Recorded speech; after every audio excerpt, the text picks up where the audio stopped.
దాదాపుగా మరో clean sweep తప్పదు టీమిండియాకి. స్వదేశంలో సిరీస్తో పాటు పరువు కూడా పోతోంది. లాస్ట్ టైం న్యూజిలాండ్ ఏదైతే చేసి చూపించిందో ఇప్పుడు సౌత్ ఆఫ్రికా కూడా అదే చేసి చూపించబోతోంది. జస్ట్ 1 డే లెఫ్ట్, కొన్ని గంటలు మాత్రమే మిగిలింది ఆ క్లీన్ స్వీప్కి, ఆ పరువు పోగొట్టుకోవడానికి. ఎందుకంటే ఆల్రెడీ మ్యాచ్ మొత్తం సౌత్ ఆఫ్రికా చేతిలో పెట్టేశాం. 522 రన్స్ చేయాలి ఇంకా. ఇప్పుడు చేసింది 27 runs, loss of 2 wickets. KL Rahul, Yashasvi Jaiswal.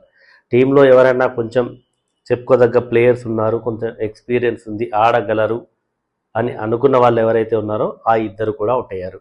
ఇక మిగిలింది రిషబ్ పంత్. మరి తను ఏం చేస్తాడు? ఒకడు వాషింగ్టన్ సుందర్ అడపాదడపా ఆడుతున్నాడు. వీళ్ళెవ్వరూ కూడా అసలు మ్యాచ్ను గెలిపిస్తారు, అట్లీస్ట్ డ్రా చేస్తారు. గెలుపు ఇంకా మర్చిపోవాల్సిందే, గెలుపు లేదు. ఎందుకంటే 522 రన్స్ని ఇప్పటి వరకు చరిత్రలో డే 5లో ఎవరు కొట్టలేదు. 500+ కానీ 400+ కానీ రన్స్ చేసిన దాఖలాలే లేవు. ఇప్పుడున్నటువంటి ఈ కండిషన్స్లో టీమిండియా చేస్తుందని అయితే ఎవరు అనుకోవట్లేరు. ఈవెన్ టీమిండియా కూడా బిలీవ్ చేస్తుందో చేయట్లేదో అలా ఉంది పరిస్థితి. మరి ఇలాంటి పరిస్థితి ఎందుకు వచ్చింది? ఆల్రెడీ ఫస్ట్ ఇన్నింగ్స్లోనే చేజారిపోయింది మ్యాచ్. తర్వాత కనీసం ఇండియా బ్యాటింగ్ చేస్తున్నప్పుడైనా బాగా చేసిందంటే సో ఇండియా బ్యాటింగ్ మొత్తం కొలాప్స్ అయిపోయింది. ఇక సెకండ్ ఇన్నింగ్స్లోనైనా ఏమైనా గాడిలో పడ్డారా అంటే సెకండ్ ఇన్నింగ్స్లో సౌత్ ఆఫ్రికా సెకండ్ ఇన్నింగ్స్ ఆడుతున్నప్పుడు వాళ్ళని ఏమైనా కట్టడి చేశారా అంటే అది లేదు. డే 3 ఫినిష్ అయ్యే టైంకి సౌత్ ఆఫ్రికా 26 ఫర్ 0తో వెళ్ళింది. డే 4 మొత్తం ఆడారు వాళ్ళు. స్టార్టింగ్లో రవీంద్ర జడేజా వికెట్లు తీసి మ్యాజిక్ చేసినప్పటికీ కూడా అది సరిపోలేదు. సౌత్ ఆఫ్రికా బ్యాటర్లు ప్రతి ఒక్కరు కూడా 30+ రన్స్ మినిమం స్కోర్ చేస్తున్నారు. మనం ఫస్ట్ ఇన్నింగ్స్లో చూసినా అదే పరిస్థితి, సెకండ్ ఇన్నింగ్స్లోనూ అదే సీన్. ఫస్ట్ ఇన్నింగ్స్లో టాప్ ఆర్డర్ 6 బ్యాటర్స్, టాప్లో ఉన్న 6 30, 40, 29 ఈ రకంగా ఆల్మోస్ట్ అందరూ 30+ చేశారు. ఆ తర్వాత 7, 8, 9 ఎంత అద్భుతంగా ఆడారో మనం చూసాము. ఒక సెంచరీ, ఒక 90+, ఒక 40+. మరి టీమిండియాలో చూస్తే ఫస్ట్ ఇన్నింగ్స్లో యశస్వి జైస్వాల్ హాఫ్ సెంచరీ చేశాడు. ఆ తర్వాత కేఎల్ రాహుల్ కొన్ని రన్స్ చేశాడు. మిగతా వాళ్ళంతా సింగిల్ డిజిట్సే. వాషింగ్టన్ సుందర్ అండ్ కుల్దీప్ యాదవ్ కొంచెం చిన్న రిపేర్ వర్క్ ఏదో చేశారు, అది కూడా సరిపోలేదు టీంకి. ఇక ఇప్పుడు సెకండ్ ఇన్నింగ్స్లో చూస్తే భారీగా కొండలాగా కనిపిస్తోంది సాధించలేనటువంటి లక్ష్యం, అది తెలుసు అందరికీ. మరి డ్రా చేయాలంటే క్రీజులో ఎన్ని ఓవర్లు ఆడతారు? డే మొత్తం ఆడతారా? 3 సెషన్స్ ఆడాల్సి ఉంటుంది. బిఫోర్ టీ సెషన్ వరకు, లంచ్ సెషన్ వరకు, ఆఫ్టర్ లంచ్ 3 సెషన్లు నిలదొక్కుంటారా? ఎవరున్నారు? హోప్ ఎవరి మీద ఉంది? హోప్ అంటే ఎవరు కనిపించట్లే. ప్రస్తుతానికి సాయి సుదర్శన్ 2 రన్స్తో క్రీజ్లో ఉన్నాడు. కుల్దీప్ యాదవ్ని నైట్ వాచ్మెన్గా పంపించారు. సో మరి ఈ ఇద్దరు రేపు మళ్ళీ ఫ్రెష్గా స్టార్ట్ చేస్తారా? వీళ్ళు ఎంతసేపు ఉంటారు? ఆ మార్కో యాన్సన్ వేసే బౌన్సర్లకి వీళ్ళ దగ్గర సమాధానం ఉంటుందా? ఇది చాలన్నట్టు ఆ రఫ్ ప్యాచ్లో బాల్స్ వేస్తూ వికెట్లు తీస్తున్న సైమన్ హార్మర్ కూడా కేఎల్ రాహుల్ని అద్భుతమైన బాల్తో ఒక జఫాతో బౌల్డ్ చేశాడు. ఒక జఫాకి బౌల్డ్ అయ్యాడు కేఎల్ రాహుల్. ఆ బాల్ అసలు తనకి ఏమాత్రం క్లూలెస్గా అనిపించింది. డ్రైవ్ చేయబోయాడు, దాన్ని ఫ్లిక్ చేయబోయాడు, అవుట్ అయిపోయాడు, క్లీన్ బౌల్డ్ అయ్యాడు. సో స్పిన్నర్లని సమర్థవంతంగా ఎదుర్కోవడంలో విఫలమవుతున్నారు. పేస్ బౌలింగ్కి అంతే తడబడుతున్నారు. అసలు ఇది నాకు తెలిసి వీళ్ళు బాడీ లాంగ్వేజ్ అనేది కరెక్ట్గా కనిపించట్లేదు, కాన్ఫిడెంట్గా లేరు. ఫస్ట్ ఆఫ్ ఆల్ కాన్ఫిడెంట్గా కనిపించట్లేదు ఎవ్వరు కూడా, ఏ బ్యాటర్ కూడా. లేదంటే కేఎల్ రాహుల్ ఏంటి, యశస్వి జైస్వాల్ ఏంటి, సో వీళ్ళు ఎవరు కూడా కాన్ఫిడెంట్గా కనిపించట్లేదు. సీనియారిటీ ఉన్న బ్యాటర్లు ఎవరైతే ఉన్నారో, ఈవెన్ రిషబ్ పంత్ అంటే మొన్ననే రికవర్ అయ్యి వచ్చాడు. సో తనని కూడా పెద్దగా తప్పు పట్టడానికి ఏం లేదు. కానీ తన షార్ట్ సెలెక్షన్ విషయంలో చాలామంది చాలా విమర్శలు చేశారు.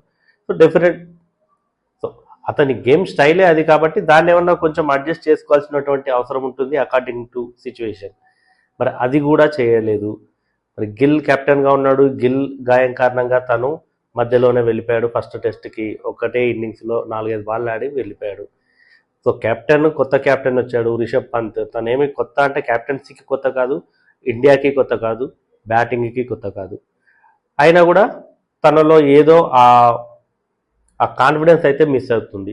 ఇక ధ్రువ్ ధ్రువ్ జురేల్ అంతకుముందు హోమ్ కండిషన్స్లోనే అప్పుడు వెస్టిండీస్పై సెంచరీ చేశాడు అహ్మదాబాద్లో. ఆ తర్వాత ఇంగ్లాండ్తో 5 టెస్ట్ సిరీస్లో కూడా పర్వాలేదు అనిపించాడు. మరి అటువంటి ధ్రువ్ జురేల్ కూడా ఇన్ అండ్ అవుట్ అవుతూ వస్తున్నాడు. టీంలో వాళ్ళకి రెగ్యులర్గా ప్లేస్ ఉండట్లేదు. అసలు ఎప్పుడు ప్లేస్ ఉంటుందో ఎప్పుడు కాల్ వస్తుందో కూడా తెలియట్లేదు. వాళ్ళ ప్లేస్ కన్ఫర్మా గ్యారంటీ అన్నది కూడా తెలియట్లేదు. సో ఇటువంటి కండిషన్స్లో మరి వాళ్ళ మెంటల్ స్టెబిలిటీ ఎలా ఉందనేది కూడా కొంచెం ఇంపార్టెంటే. ఆడాలి అంటే మ్యాచ్ ప్రాక్టీస్ ఉండగానే సరిపోదు, టెక్నిక్ ఉండగానే సరిపోదు. వీటన్నిటికీ తోడు మెంటల్గా చాలా ప్రిపేర్గా ఉండాలి, మెంటల్గా స్ట్రాంగ్గా ఉండాలి. మరి అది వీళ్ళలో అయితే కనిపించట్లేదు, అదే లోపించింది అనిపిస్తుంది. ఇంకా వాషింగ్టన్ సుందర్ విషయంలో కూడా వాషింగ్టన్ సుందర్ని అయితే ఏడాపెడా ఆ ప్లేసులు మార్చేస్తూ ఉన్నాడు. మరి అది గౌతమ్ గంభీర్ చేస్తున్నాడా, కోచ్ నుంచి వస్తుందా, కెప్టెన్ నుంచి వస్తుందా, అసలు టీంలో ఏం జరుగుతుంది? మరి అది ఒక డిఫరెంట్ స్టోరీ. దాని గురించి వేరే వీడియోలో కూడా ఖచ్చితంగా మాట్లాడాలని ఉంది, దాని గురించి కూడా మాట్లాడతాను.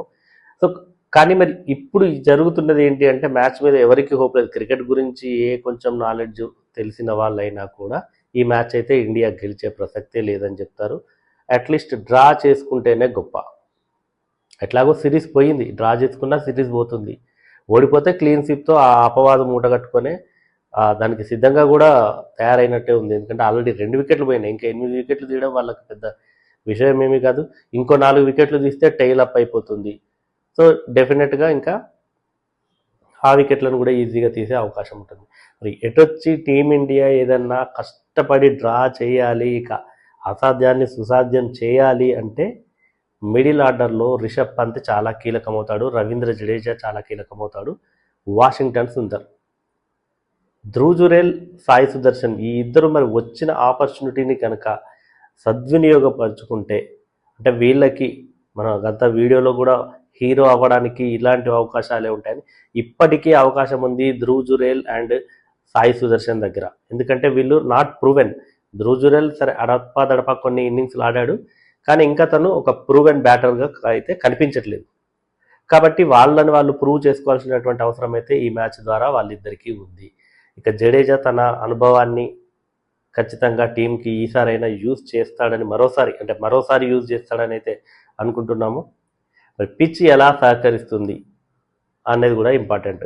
ఎందుకంటే ఆల్రెడీ రఫ్ ప్యాచెస్ చూసాము, 4 రోజుల నుంచి ఆడుతూ వస్తున్నటువంటి పిచ్. స్పిన్నర్లకు చూస్తే అక్కడ స్పిన్నర్లకు కూడా బాగా సహకరిస్తుంది.